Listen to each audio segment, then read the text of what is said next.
Imagine ancient Egypt, golden temples, towering pyramids, powerful pharaohs, and one absolute rule. Kings were men. But in the 15th century BCE, one woman defied it all. Her name? Hatshepsut. When her husband, Pharaoh Thutmose II, passed away, the throne should have gone to their young son, Thutmose III, a child, barely old enough to grow his first beard. By tradition, Hatshepsut should have faded into the background as regent, simply waiting for her son to take the throne. But Hatshepsut had other plans. Instead of stepping aside, she seized the throne.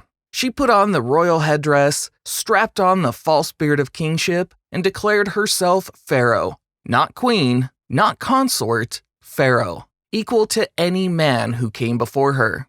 But here's the twist. Hatshepsut wasn't pretending to be a man. The Egyptians knew she was a woman, but in ancient Egypt, kingship was male. To rule, she had to look the part. So, Hatshepsut transformed her image completely. She appeared in statues with broad shoulders, a muscular physique, and the iconic false beard tied tightly under her chin.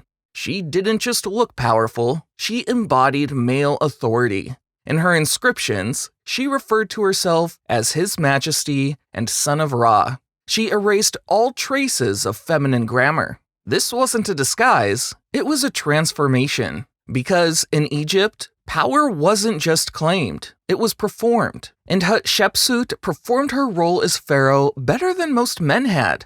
For over 20 years, she ruled Egypt without question. Her reign brought Egypt stability and prosperity. She didn't follow the typical path of conquest like many of her predecessors. Instead, she focused on trade and wealth. She expanded Egypt's trade routes, sending ships across the Red Sea to a mysterious land called Punt. These ships brought back incredible treasures: gold, ivory, and even myrrh trees. These rare trees were planted in Egypt, making it a land of abundance. Her reign wasn't marked by war, it was marked by peace and prosperity. One of her greatest accomplishments was her mortuary temple at el-Bahari. It's still standing today, a giant staircase carved into the cliffs, symbolizing her lasting legacy.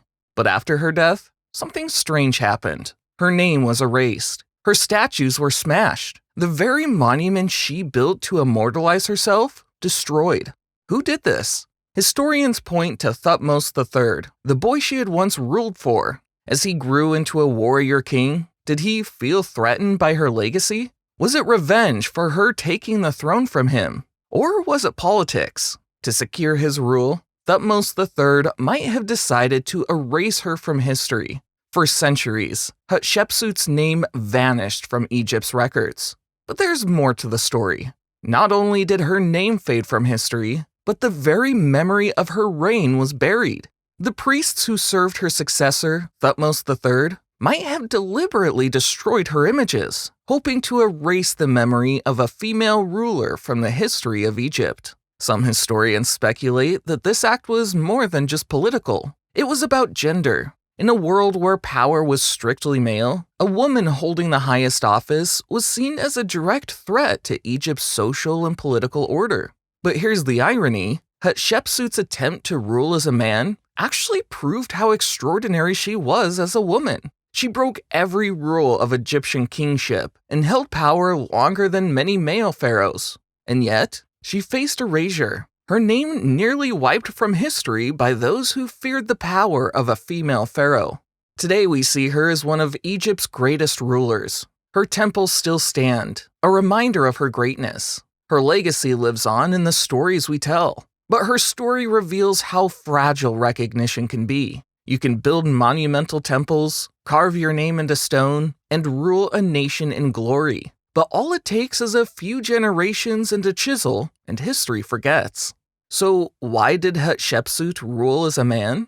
Because in her world, power wasn't just taken, it was performed. And she performed her role so well, she bent an entire kingdom to her will. But the real tragedy? Despite her brilliance and achievements, attempts to erase her from history nearly erased her legacy. Sometimes, history sucked.